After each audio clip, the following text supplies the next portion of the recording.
Growing up as a Sega kid, I've loved using the recent Mega Man Legacy collections to experience the classic franchise with a clean slate.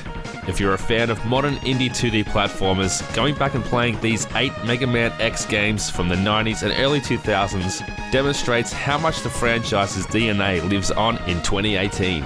The adventures of the Blue Bomber and friends remain a fun yet incredibly challenging experience in the modern gaming landscape.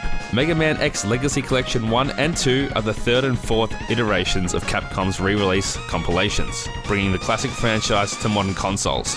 These collections are bundled at a fantastic price, but if you just want one and not the other, you'll be paying half as much. While Capcom's first compilation in 2015 included 6 NES Mega Man titles, and the second last year covered the remaining core games of Mega Man 7 to 10, this bundle is packed with the entire rebooted X series, 8 games split across 2 titles. I'm not an accountant or anything, but 8 games at this price has to be some of the best return for value that you'll find anywhere. Now, I won't attempt to review each individual game in this video, but I can outline my general experience playing them for the first time, along with changes for older fans. In 1993, Capcom launched the X series as a Mega Man reboot with the introduction of a more detailed and mature story, replacing Dr. Wily's schemes with the new protagonists X and Zero hunting Mavericks in the future.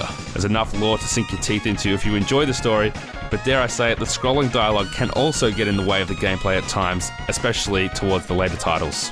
The X series also brought in some new elements, including armor upgrades, wall jumps, and other gameplay tweaks that feel like a natural development over many years of perfecting the 2D platforming formula while maintaining the basic concepts that are essential to the franchise. The first Mega Man X Legacy Collection is a journey through the SNES up to the PlayStation, and each title presents the colourful yet often punishing experience we know and love from Mega Man. The X series continued until 2004, so the second of these collections shows the evolution through the PS1 and PS2 iterations, for better and for worse. The 2D art style and simple gameplay certainly hold up a lot better than the attempts at 3D platforming, and the original reception to these games shows this frustration as well. The first 6 titles were critically acclaimed, while X7 and X8 had mixed reviews, and this is completely understandable. I love the feel of the SNES games, but like many others, felt the move into the PlayStation and PS2 era took a little too much away from what makes this series so fantastic. Unlike the first Legacy Collection 3 years ago, this compilation utilizes an autosave feature, so first-time players will yearn for a manual save option, and it will take a good amount of patience if you're going to find your way through the extreme difficulty. As hard as the game can feel, it's mostly fair and never feels cheap when you die. Plus, this time around, a rookie setting has been added to help manage your frustration, if you're willing to use it. Along with the usual soundtrack and gallery modes to dig around, Capcom has added some new challenge levels for each game, pitting you against not 1, but 2 bosses in a timed battle. This is a nice little bonus if you want to test your skills against the many bizarre and colourful bosses across the series, and a refreshing change from the remix levels we've seen in the previous collections.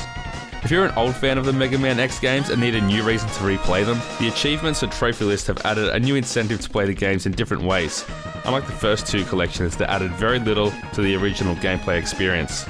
These collections have also enhanced the presentation slightly, with some less pixelated character models adding a nice touch. Or you can just view the game in its original pixelated glory. It's up to you. If you're a fan of the Mega Man series or challenging platformers in general, there's plenty to enjoy in Mega Man X, but you might want to hold off on the bundle of both collections if you're hesitant about jumping into the later games. Either way, whether you're a long-time Maverick hunter or a side-scrolling novice, there's plenty of hours of enjoyment to be found in these 2 legacy collections. For more video game and nerd culture content, keep your ears and eyes on the 8-Bit Collective over at 8bit.net.